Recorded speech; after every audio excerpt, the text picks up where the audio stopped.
Lijepi moji, dobrodošli na moj kanal Mimina kuhinja. Kao što ste sigurno već na naslovu vidjeli, danas pravimo kolač koji se zove tri leće. Tri leće mliječni kolač ili tres leches dobio je naziv po tome što biskvit kad se ispeče zalijemo ga sa 3 vrste mlijeka. Porijeklom je recept iz Venezuele i Meksika, ali došao je i kod nas na Balkan, dosta je kod nas rasprostranjen.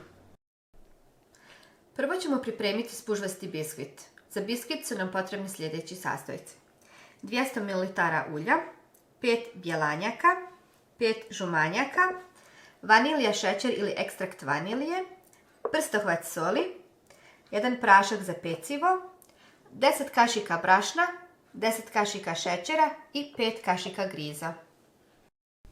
Bjelanjke i žumanjke ćemo odvojeno izmiješati. Prvo ćemo uzeti bjelanjke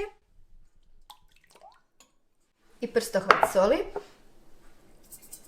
i to ćemo malo staviti da se miješa. Prilikom miješanja ćemo dodati još 5 kašika šećera.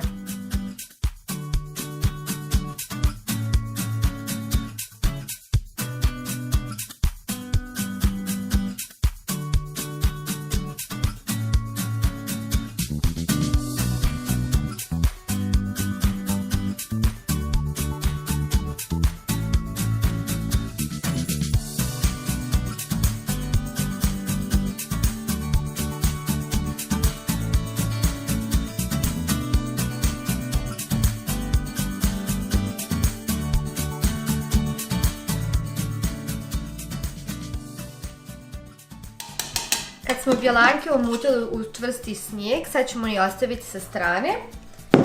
Uzimamo drugu zdjelu i sad počinjemo sa žumanjcima. Znači dodajemo žumanjke, šećer i vanilja ekstrakt i to ćemo sve da izmiješamo.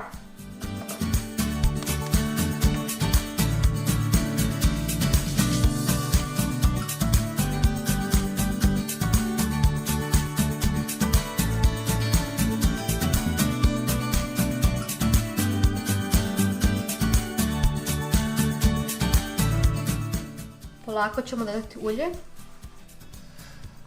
i kratko promiješati.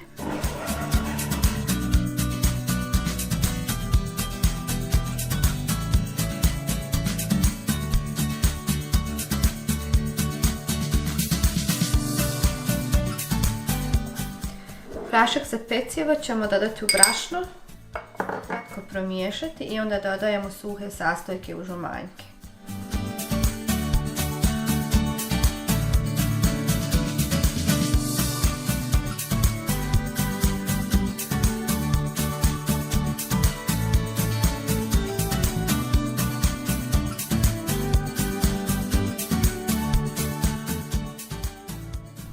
Kad su nam se sastojci svi dobro sjedinili, sad ćemo dodati pola bjelanjaka, odnosno čvrstog snijega od bjelanjaka i sve ćemo polako da mutimo. Kad se sve izmuti, dodat ćemo onda ostatak.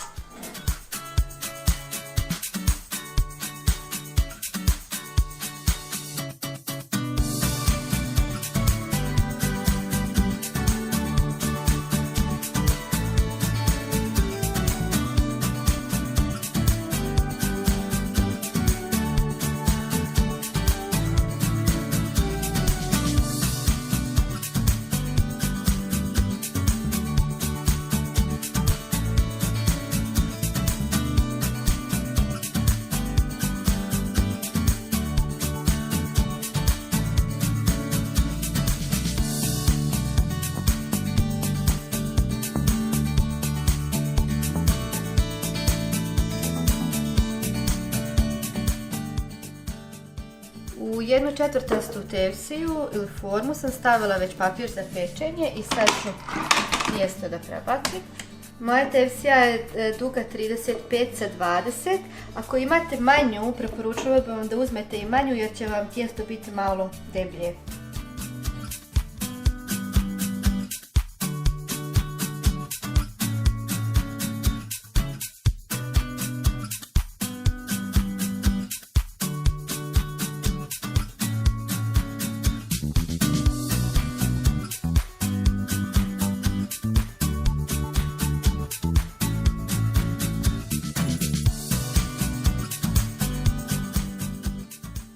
Redno sam već zagrijala na 170 stepeni i biskvit ću peći otprilike 30 do 35 minuta. Obavezno nakon pečenja uradite probu sa čačkalicom da vidite da li je dovoljno pečeno.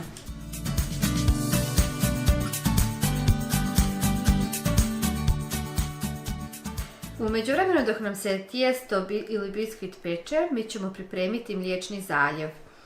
Za mliječni zaljev su nam potrebni sljedeći sastojci. Ovdje imam 350 ml kondenziranog mlijeka, 350 ml slatke vrhnje, 800 ml mlijeka, 2 do 3 kašike mlijeka u prahu i 5 kašika šećera. U slučaju ako nemate kondenzirano mlijeko, možete ga nadomjestiti sa običnim mlijekom ili slatkom vrhnjom. Otprilike treba da vam bude ukupna smjesa 1,5 litra. Mlijeko u prahu isto ako nemate, možete ga izostaviti. U jedan lanac ću staviti mlijeko u prahu i šećer. Dodat ću malo običnog mlijeka, tek toliko da ovo dvoje razmutim.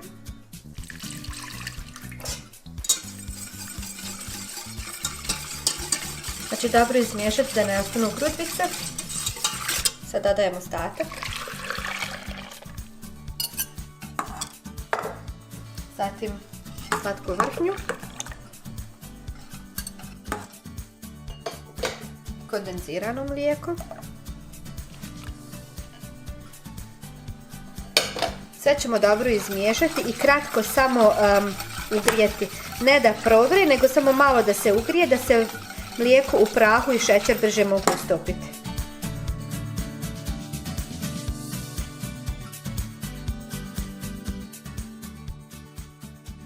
Pošto sam ja uzela malo veću tepsiju, biskvit mi je bio gotov već za 25 minuta.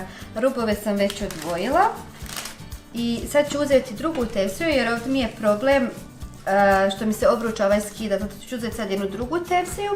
Stavit ću pola ove mliječne smjese unutra i onda ću biskvit staviti na mlijeko.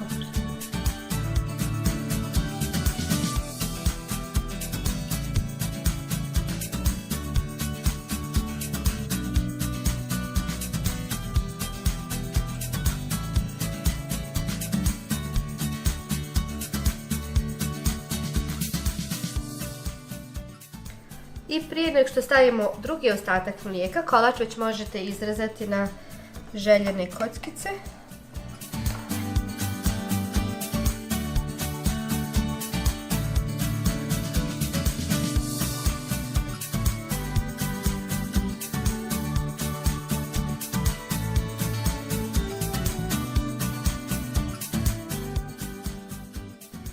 I sad ćemo još sa čačkalicom da ga malo provušimo da upije što više mlijeka. Ovo sve radimo dok nam je kolač još uvijek mlak. Znači još nam se nije do kraja ohladio.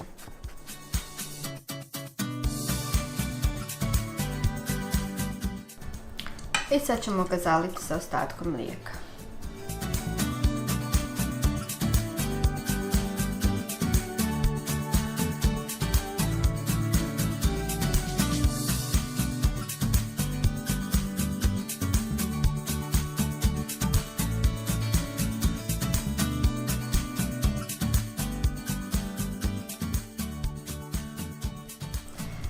Biskvit ćemo ostaviti još kratko da se ohladi. U međuvremenu dok se hladi mi možemo pripremiti i karamel s kojim ćemo od biskvita premažemo.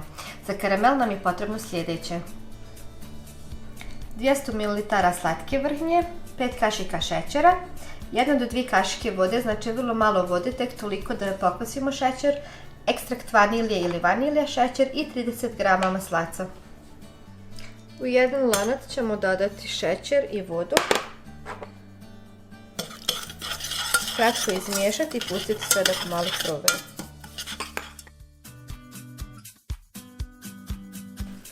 Sad ćemo sačekati da se sva voda do kraja ispari i vidjet ćete onda kako se šećer polako karamelizira. Ovdje morate dobro pripaziti da vam šećer ne postane previše taman jer će vam inače karamel biti gorak. Šećer je prvo malo postao suh i sad polako se karamelizira i dobiva žućkastu boju.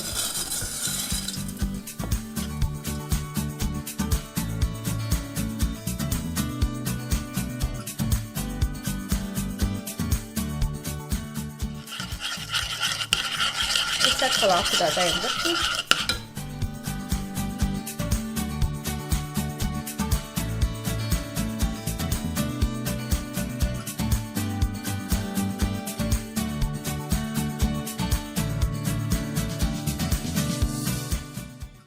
Ostavit ćemo malo da se ukuha, otprilike 2 do 3 minute.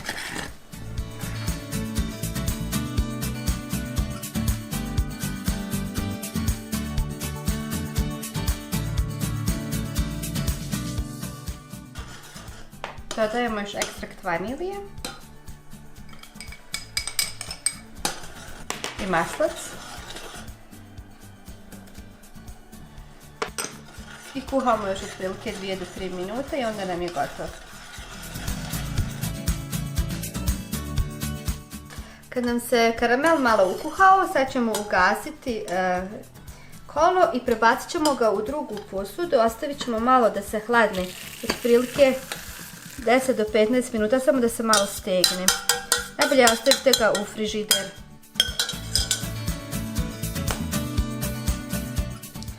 I kad nam se karamel malo prohladio, sad možemo da ga premažemo preko kolača ili da ga prelijemo.